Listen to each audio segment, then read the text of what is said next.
I'm done with this mentality that the only way to get with God, AKA not burn in hell, is to go through this gate.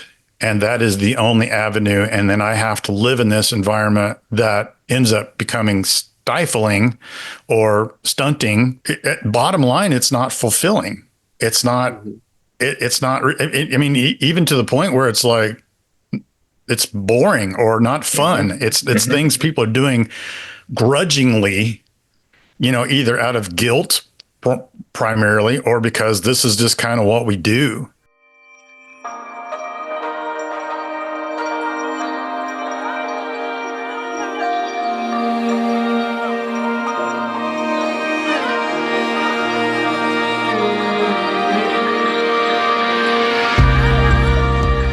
Welcome back to the Rheology Podcast.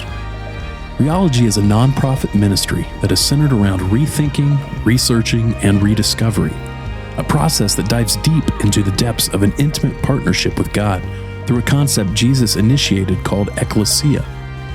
We strive to cultivate an environment that is not only safe to question and seek, but also one that is founded on the truths of partnership, words of hope that were uttered from the lips of Jesus himself.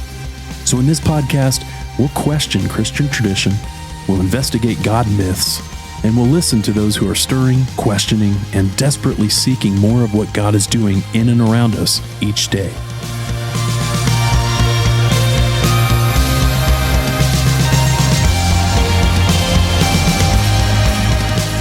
Hey everybody, this is Scott Johnson here with the Rheology Podcast, and Tyler, Chris, and myself are recording this episode live via satellite from 3 different positions in and around Charlotte, North Carolina. And Brandon, of course, the producer, the guy behind the curtain, is ever present in Greenfield, Indiana. We're actually, weirdly enough, we're going to talk about Brandon today. We did an interview with him just recently, and we wanted to kind of get together and talk about some of the things that we heard him talk about, and quite honestly, how those things like match up with a lot of people's stirring stories, and, probably some things that we also kind of resonated with ourselves. And so we are doing these stirring interviews, stirring stories as a way to show that there are lots of people out there who feel the same way and going through the same kind of situation of trying to, navigate the waters of stirring and questioning and learning and relearning. And so since Brandon's interview, we had, quite a few little note things that we jotted down, and we wanted to kind of revisit together, the 3 of us. And so that's what we're going to do today. So if you haven't seen that interview, you might want to go watch the interview or listen to the interview first, and then, come back here and see what we had to say about it. All bad things, all horribly, horribly negative things, the things that he revealed. I can't believe he did it. Pretty amazing. So, anyway, when we chatted with Brandon, there were a few things that, well, first of all, hey guys, sorry. Oh, Good hey. morning. Good morning, man. So I miss you guys over here. It's just not right. Something's not right. I don't know. Scott was ready to just jump right into it as if we weren't even here. That's what I was hearing. Well, you're not. I mean, I'm like, That's true. I got to look down, and you're on can't experience Chris and, the full deal that I typically get to. It's The like you're aura. just a host Yeah. haunting me this morning. Anyway, so one of the things that I thought it was interesting that Brandon mentioned, that I bring up to you guys, that I can't help to believe that this is probably a foundation, right? Because so let's put it this way: when someone has an epiphany or an awakening moment, or whatever we want to call that, we kind of call it stirring, right? But in life, it's like when you have this moment where you have an epiphany, there has to be a pre-epiphany and a post-epiphany, right? So there's always a pre. Something was going along where that your thinking was one way. The epiphany comes, or that event comes, and then it changes the way you think, and then you go and think a different way. And so the one thing I kind of wanted to bring up, I felt like was probably important as a foundational thing to discuss that Brandon actually said was he said that he was just doing this. I want to quote him here. He said, "I was just doing what I'm supposed to be doing, what I was supposed to be doing." Right. I'm just doing what I was supposed to be doing.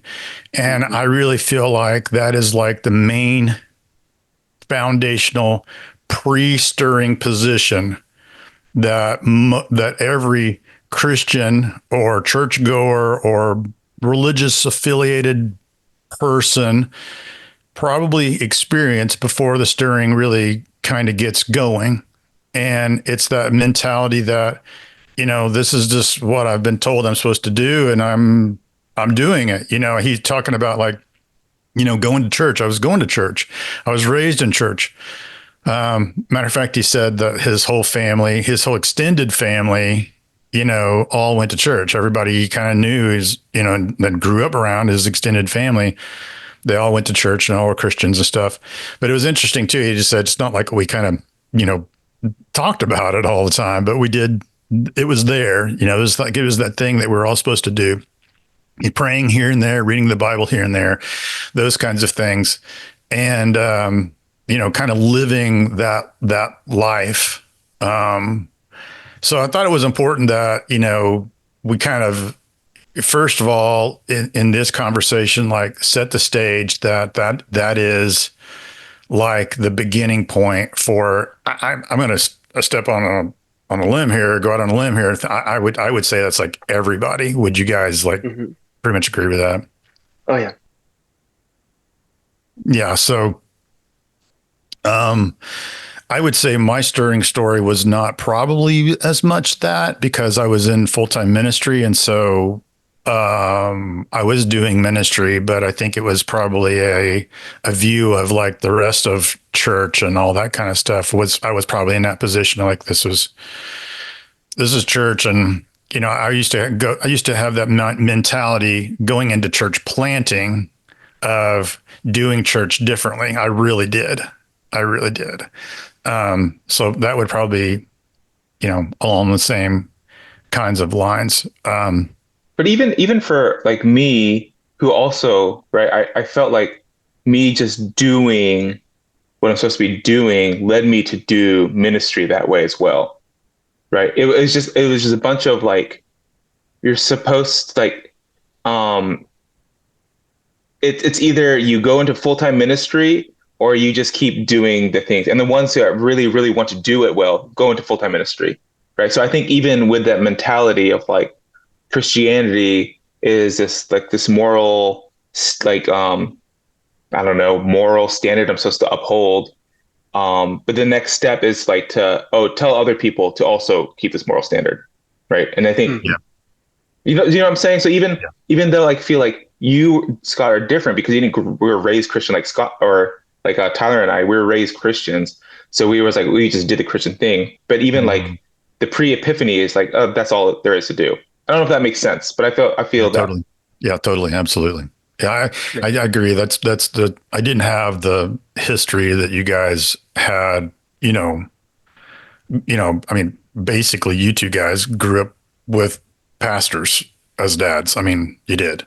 So, it was definitely, I could see how for me it was a little different because I knew that those things were true. Christians prayed, Christians read the Bible, Christians went to church. I get that. But also I was involved in youth ministry and I also knew that it was more than that. But I just didn't know probably how much more. I definitely didn't know how much more it was. But I just thought that since I'm just, we've got these other stirring, interviews going on, we're going to do. And I can't help but think that this is going to be a reoccurring thing here. Sure. It almost has to be, so what were your guys' thoughts? Just like your quick takeaways from what you heard and learned from Brandon? Ooh, Brandon's so lost. He has no idea what he's doing. Just probably. And good thing he's listening to this podcast. I think he found us, I'm just kidding. Yeah. What are your thoughts? Um, my thoughts. I mean, it's exactly what you said already, Scott. I think it's, there seems to be a similar pattern in all these stirring stories that we are going to keep seeing. And like, so I think, right, there's no one to blame, but there's like everyone to blame at the Yeah. same time. It's like the whole system. It's right. If you're, I think this is why Jesus really modeled, it's not a prescription, but a principle of like, having a relationship with the disciples to show them how the kingdom of God is different and how the implications of the kingdom of God in our life. And I don't think you can get the full message by just hearing a lecture once a week, right? Or the exegesis of a story or of scripture. You can get you get a broad idea, but it really takes this relationship and like exploring, and finally like Brandon was in the space to like ask deeper questions, and it wasn't about just memorizing stories either, which a lot of Mhm. times I think Christianity is framed in a way of like I just have to know the stories, and that's part of the Christian walk.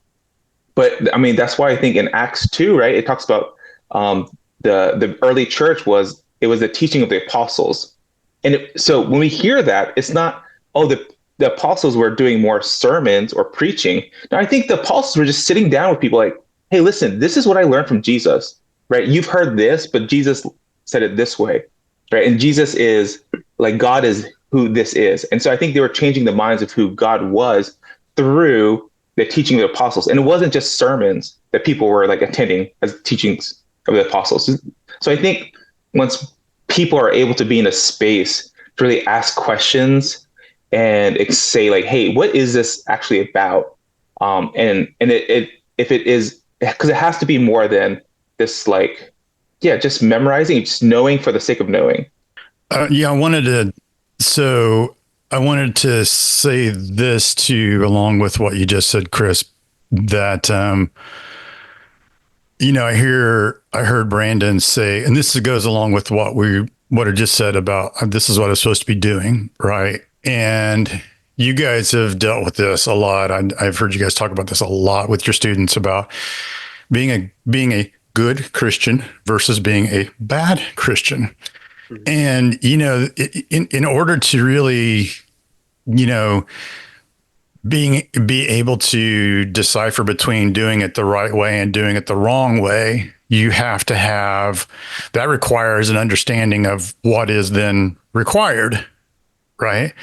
You have to have that base of understanding what's required of you so that you can recognize whether you're doing it right or whether you're doing it wrong, or whether you're being a good Christian or being a bad Christian. You have to have, like you said, a standard, right? Some sort of something in that's kind of marking the way that you're supposed to go or whatever. And I would say that since we're just saying that the standard for Brandon and for a lot of people is really just basically like, well, I am in a Christian family for crying out loud, and we do go to church. I was raised doing this.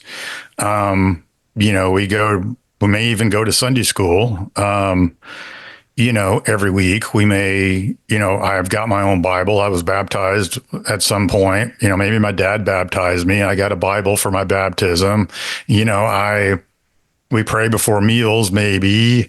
So it's like, that's the standard that's put in front of us, from, our generational, leadership, for a long, long time, that this is the way to be a good Christian, right? Or this is the right way. And, that really kind of sets the tone and the page for a lot of things. And especially if you start to go, I don't really like this. And so if you think of it that way, it's like, I don't really like this, then I guess I don't like God, because this is what God has told us to do, because Mm-hmm, that's what I've been taught. mm-hmm, Tyler, what were your initial thoughts?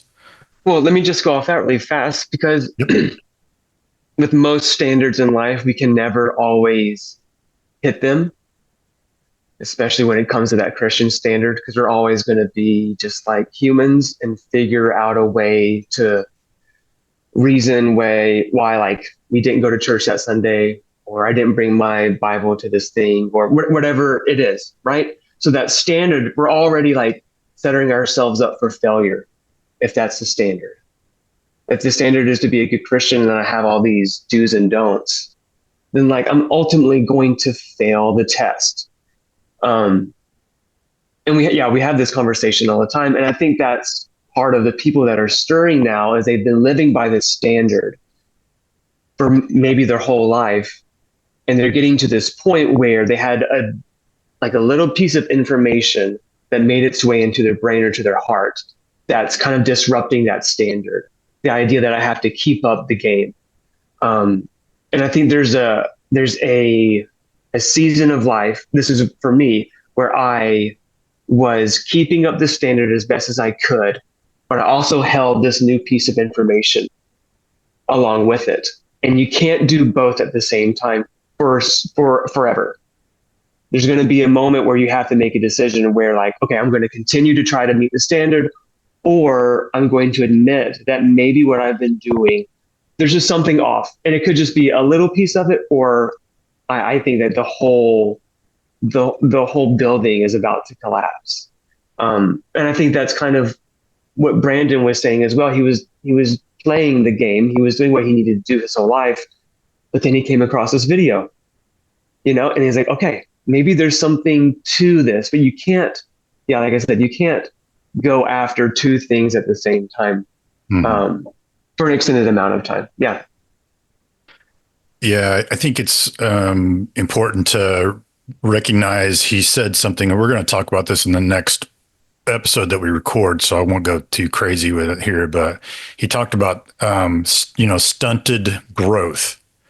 Mm-hmm. I won't get into that. We will save it for the next time. But that is the idea that no matter what, if you said this is the standard, and maybe it's a standard that's like a little, it's not really reasonable. It's not really a very reasonable standard, or it's like you said, it's not one that you can live up to. You have to be at church every week. You can't go on vacation. You can't go hang out with friends. You can't go to the ball game. You can't sleep in because you're out late. It's very hard to live up to that. Or whether it's the other part where it's like, hey, another standard is like your whole Christian life and experience is found in this group, in this Sunday, organization here. Right. This is your family. This is your new family, and everything is found here. And then so either way, whether you go, I can't live up to this standard of like being here all the time and being made feel guilty, or if the other side of that is true, where everything is found in here, I'm not finding any of that in here. And I love God. I believe in God, but I'm not jiving with this.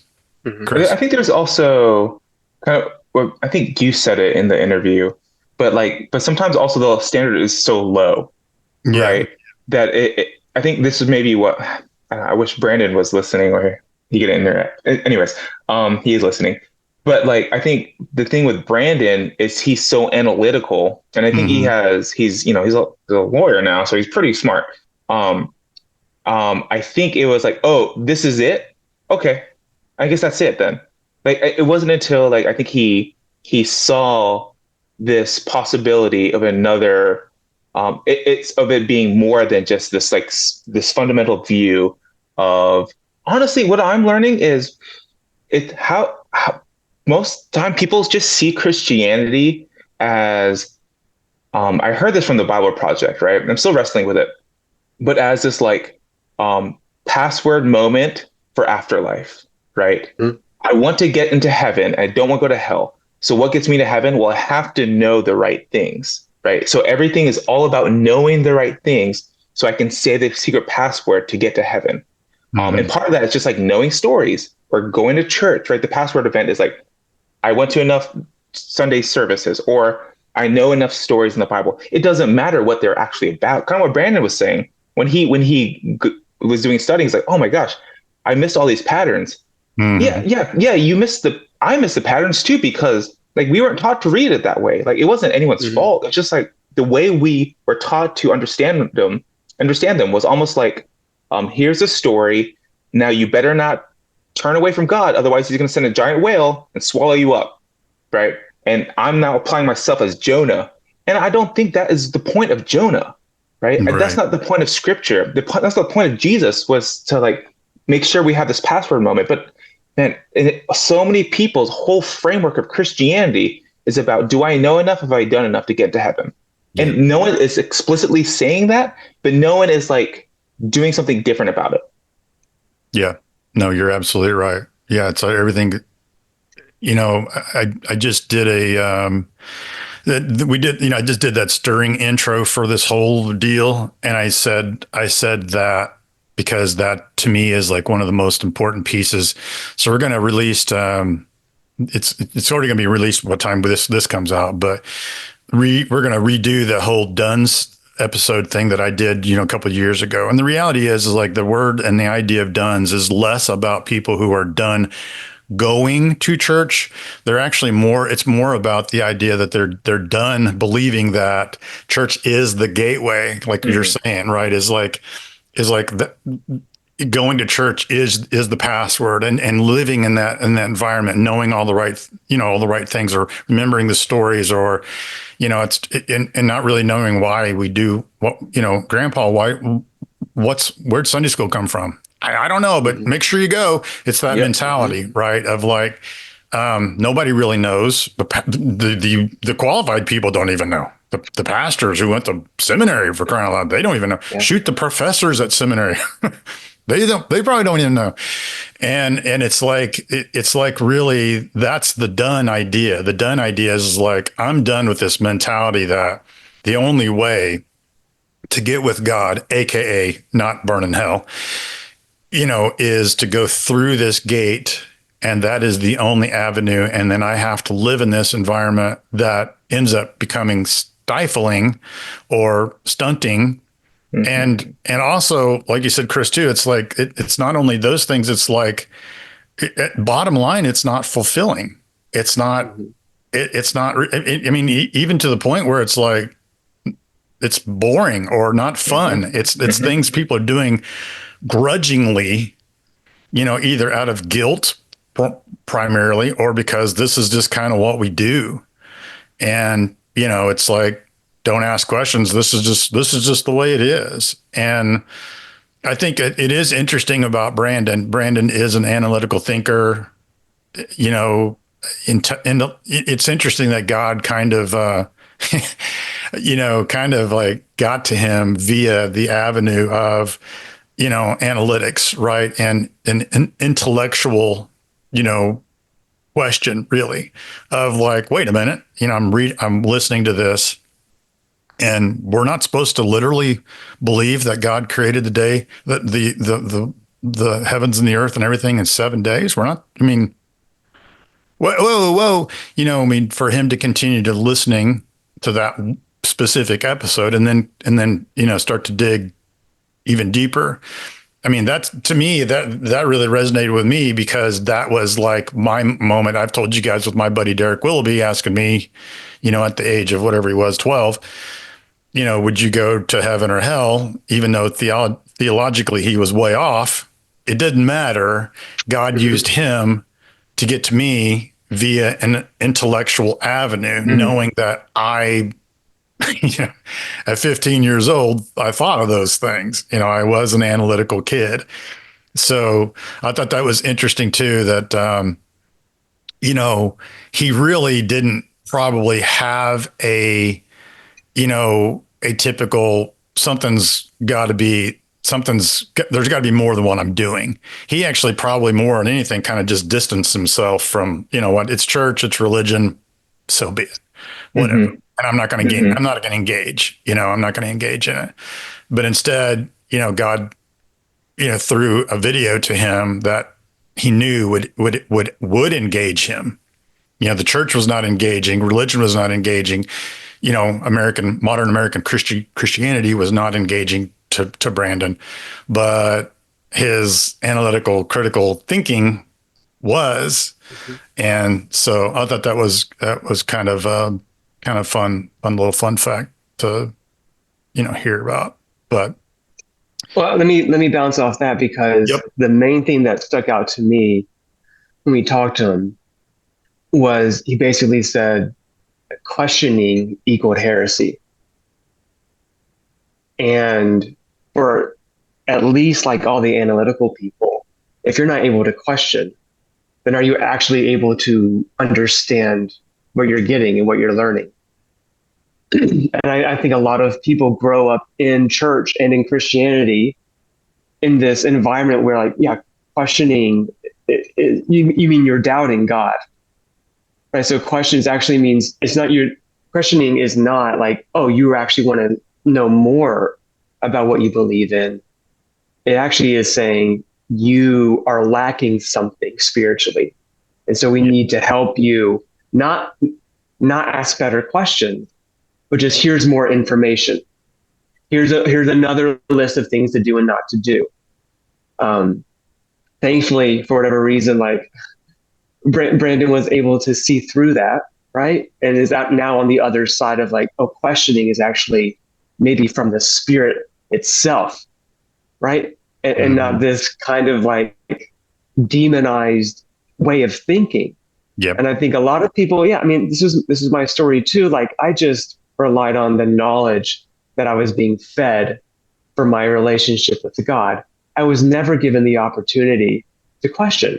But it wasn't until I was in an environment where I felt safe with people that I trusted that I could start asking questions that maybe I had had my entire life. Mm-hmm. But now finally I was in this environment where I say, okay, I've been thinking about this for however long. Just what do you think about this? And another thing is, for me at least, and maybe for Brandon, maybe for you guys, like questioning in the beginning feels very wrong. It feels very counterproductive. It feels like, oh, God is going to get angry at me for asking, fill in the blank, whatever it is. But I think for people that are stirring, we have to say, like, no, the questioning is like, that's the road that you need to be on. Like, ask the hard questions, ask the questions that you've never felt you were allowed to ask before. Because we really believe that if you really want to know God, you will actually find him. And he will reveal himself to you through those questions. Whether you're asking the right questions or not, that's not important. But being able to be honest with yourself and what you're feeling and what you're thinking, like, God will meet you. He's already in that place. He just wants you to be honest with yourself and be honest with him. Like, that is the best place to be in. yeah, It's actually really sad to think how damaging this is to people, because what we're teaching people is not to ask questions, but say faith is accepting things even though you don't believe it. So we're actually blind faith. It's like you need to increase your faith. What does that mean? It means like just take it at face value and no more. And a good Christian, God will really work in you if you can just say, because it says so in the Bible. And then we're actually, and I think this is why a lot of fundamental people in their religion, whatever religion it is, they struggle to be in the real world because they're actually not learners, because they just believe things on like faith, and they're not actually critically approaching things and asking like, but why is that? Where is this coming from? In what context? Right. But bro, that is what the disciples did. They were always asking questions. Jesus was always asking them. Jesus was teaching people how to ask questions well. And what a lot of times the Church of Christianity does is actually squash that part of our brain and just say what good faith is just believing what is written in the Bible. And that's crazy. That is just like fundamentally like unhealthy for a person. Yeah, you actually said in the interview, Chris, that when you do start, I took note on something Chris did. Check it out. You said that when you start actually questioning, you said all of a sudden people around you go, "Oh shoot, he's in faith deconstruction," and in their mind that's a bad thing. It's like he's going to stop believing in God. Yeah. And I think that's super wise to say, because The reality, yes, and we've talked about it a lot. I wrote about it in the book right off the bat in the preface. It's like our society thinks that when you question something, it's a negative. It's specifically in the Christian society, it does typically go, "Oh shoot, he's questioning God," and it's not necessarily that you're questioning, whether you believe in God or not, or whether he's real or not. And if you did, that'd be fine too. Most of the time, it's probably just simple questioning like, what are we doing? And how do we, why do we have a building? Why do we have insurance? Those kinds of things. But it is, to me, that is the stifling part of it that just says, yeah, I mean, there's a middle ground to get to, right? We don't want to go from one extreme to the next extreme, right? Where you have like, you don't question at all to like, now you're questioning everything and you're looking for answers to everything. So then that point, then we've put the Western lens back on, right? Where we're saying like, prove it, God, prove it. Because I mean, come on, there's going to be a point where you are just going to have to go with it. But it's because you have built up a relationship with God and you're okay with it at that point. It's like, because the answers start to mean less. Totally. Once you experience the relationship. Yep. Totally. It's like, did God create the heavens and earth in 7 days? I don't know. And I really don't care. That's not even the point. Yeah. He created. That's the part I'm hung up on. Yeah. He's a creator. Yeah. Yeah. Because when our target is not figuring it out, it's just, okay, if this God is who he says he is, and I can experience this kind of love that I hear about, I want that. If that is the target, then everything else is going to be secondary. Like literally everything else is going to be secondary. Like I think like, yes, look what you said. Did God create the world in 7 days? Who freaking cares? Right? Are women supposed to speak in the church? Who cares? Well, right? I mean, no, all these things. Of course not. But I mean, go ahead. Well, I think women care about that question. But all these things that we hold so tightly and so highly, they start to fall. Yeah. Right. And even those things that we've built our life around, once they start to fall down, that can be very, very scary. Yeah. So there's not like questioning is not this perfect formula to have this great life. Right. It's this discovery process of journeying down this road of saying, okay, if God is who he is, if God is who he says he is, I want it. And I'll ask whatever question I feel like I need to ask to get that. And I think we believe with those people that are stirring and asking those questions, not at the end of the road, but as you start to ask questions, you'll start to realize who God actually is and how present he is in you and around you. Yeah, totally. And that's the sweet spot. That's the whole point.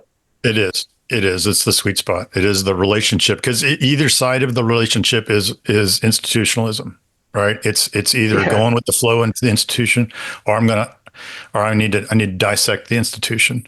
Yeah. And the sweet spot is the relationship found in the middle. We're going to close this up because I really want to get into the next one, because if I don't, we're going to bleed into it anyway. But we are definitely grateful that, well, number one, I'm grateful that Brandon is not only just going through the stirring, but that stirring led him to us, honestly. Brandon is a partner with us here, and I'm grateful for him and what he does. And I loved that he is, and I think it's super interesting and fun that he said that, he was in a small group and he went from being the guy that, was stunted, and quiet in his small group, to all of a sudden he's now the annoying one. He's the investigator. And I love that. Because to me, I always felt like that's just a sign to show that you're alive, that you're interested, you're engaged with God, and you're engaged so much that you're willing to like read more and pray more and learn how to do those things. So we're grateful for Brandon. Again, if you've gotten to this and you haven't listened to the interview, you need to go back.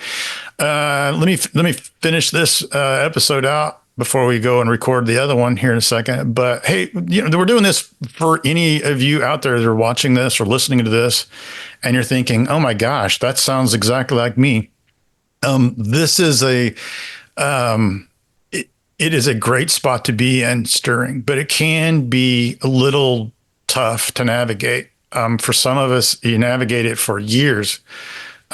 We are here to help you walk through it and to help lead you through it. If you're willing to do that, we'd love to hear. Honestly, we'd love to hear your stirring story and how that's going for you. So you can do a couple different things if you want. You can comment if you're watching this on YouTube. Comment, shoot. We'd love to hear from you. If you want to just go to our website, which is realitylife.com, you can send us a message there, or you can follow us on Instagram, which is reality_life. Send us a message. We'd love to hear from you and hear your stirring story and maybe even help you navigate the waters. So until next time, we'll see you later. From the whole Rheology team, we hope these podcasts are encouraging and educational. Rheology exists for three main reasons: to reach, train, and equip those who want to go deeper with God in this partnership called Ecclesia. If God has been stirring in your heart, where you are wondering if there's more than what you've been experiencing in today's 21st century Christianity, we'd love to connect with you, to hear your story and help you know that you are not alone. You can simply contact us via the website, realitylife.com, or reach out via Instagram at @Rheology_life. Thanks, and we'll see you next time.